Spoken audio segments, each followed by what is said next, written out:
مساء الخير عليكم الأحباب، كي راكم؟ غاية لاباس الحمد لله. نرحب بكم في قناة وصفات الأمل، ونرحب بالمشتركين اللي دخلوا معنا جدد. نتمنى الفيديو يلقاكم في صحة جيدة. مع التغيرات المناخية ومع دخول فصل الشتاء حضرت لكم هذه الوصفة الفعالة والمجربة، واللي تعالج بإذن الله السعال الشديد اللي قاع نعانوا منه عند تغير المناخ. قبل ما نبدا معكم بالوصفه حبيباتي، ما تبخلونيش باللايك وابوني باش يوصلكم جديد اللي نحطها لكم في القناه. ونبدا على بركه الله. نبدا بالوصفه. عندي هنايا المكون الاول اللي هو قرنفل.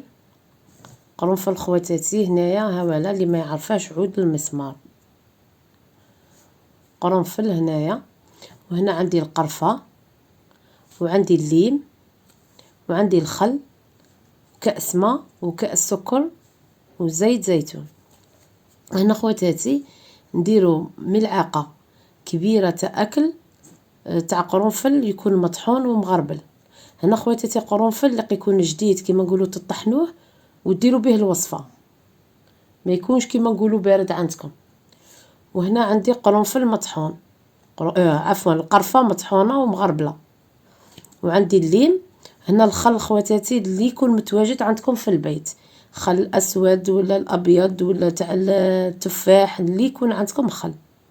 وهنا عندي كأس تاع الماء عادي وسكر والزيت زيتون. هنا خواتاتي ناخذ الكاسرونه نديرو فيها هكا ملعقه ولا مغرف كبيره تاع قرنفل كما هكا، مغرف كبيره. انا راني معبره هنا غير من درت القرنفل حب باش نوريلكم. مغرف كيما هذه تاع قرنفل تكون مملوءه.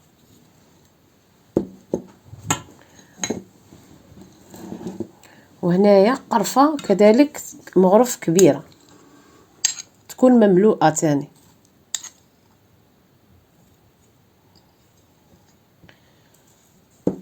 هنا خواتاتي نديرو كأس ماء. تبغوا تدوبلوا الوصفه ديروا 2 كيسان ماء، 2 مغارف كبار ديروا تاع قرنفل و2 مغارف كبار تاع قرفه. مادامكم ديروا الكميات تدوبلوها تزيدوا في الوصفه في المقادير. كاس ماء. وهنايا السكر. هنا خواتاتي اللي عنده السكر القندلي يدير، اللي ما عندهاش يكتفي بهذا تاني سكر، واللي يخاف تجي حلوه ولا يدير غير نص. هذا خواتاتي السيرو تاع الكحه، غادي نخدموا السيرو تاع الكحه. هنا خواتاتي غادي نديرها تغلي على النار ونوريكم حتى اللي تتقل. كي تتقل نديروا معاها نصف ليمونه. ها خواتاتي درتها في الفرن كي بدات تغلي. ها خواتاتي درتها في الفرن كي تبدا تغلي نقص لها ونخليها تتقل ونديروا هكا تعليها. هنا نخليها نقص لها الفرن. هنا نخلوها حتى اللي نشوفوا داك السيرو تقل، ونغطوها خواتاتي باش هذاك البخار هذيك الزيوت الطياره تقعد. نغطوها ونخلوها كي نشوفوها تقلت نطفوا عليها. ما طاب خواتاتي ها قلعته نخلوه يبرد شويه ونصفوه. هاولا انا راه عندي حامي دوك نصفيه معاكم. خلوه يبرد شويه دوك نصفيه.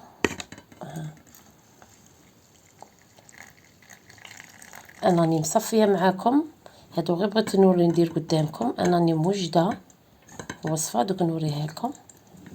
هذا نخلوه يبرد. ها ولا هنايا خواتاتي راني موجداته. هذا خواتاتي راه حامي. نخلوه يبرد ويكطر في خاطره. نديروه كيما هاك ونخلوه يكطر ونقعدوا بالمغرف نديرو كيما هكا وهو يهود ونعاودو نزيدو نكبو. انا هنايا باش نربح معاكم الوقت وما نطولش الفيديو راني وجدته هنايا. وها ندير قرعه هكا اللي تكون كملي منها السيرو. بسم الله. ونكب. ها شوفي كي يتقال خواتاتي.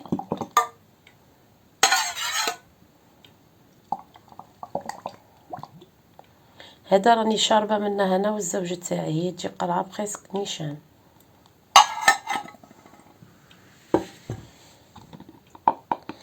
هنا خواتاتي في هذه المرحله نديرو مغرف كبيره ولا زوج مغارف كبار تاع خل.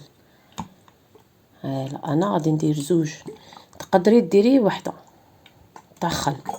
قلت لكم هنا اي خل، وهنا ديري مغرف زيت زيتون ولا زوج. انا نكتفي نزيدو صاي، كنت باغي ندير غير وحده بصح معليش نزيد، حتى انا ما نبغيش زيت زيتون بزاف، هو مفيد وكل شيء انا ما نجمعش. انا خواتاتي راني وجدت معكم الوصفه. من درتها فوق النار كي تغلي تنقصي عليها، كي تشوفوها تقل طفوا عليها وتكونوا مغطينها باش هذاك البخار تاعها زيوت الطياره تقعد. هنا كي تبرد تماما خواتاتي، تبرد كاع، عاد نصفوها. كي تصفيها ديري هكا هذا كيما نقولوا محقن وديريها هنا وعمريها في القاروره.